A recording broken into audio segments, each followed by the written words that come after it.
So I think the social construction of risk, I think why it's important and meaningful to reflect on this dimension of risk, and in this case we're talking about risk associated with the climate crisis, is because, again, cities are really a collection of communities and people, and the risk is not so much the risk that's associated with the changing environment itself, but more so the social inequalities, the social spatial disparities that place some communities at more risk than others. And so if we're going to address risk, we're going to have to begin by addressing these social problems of social inequality,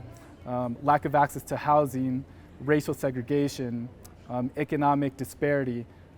in order to really come up with adequate responses to the risks associated with the climate crisis.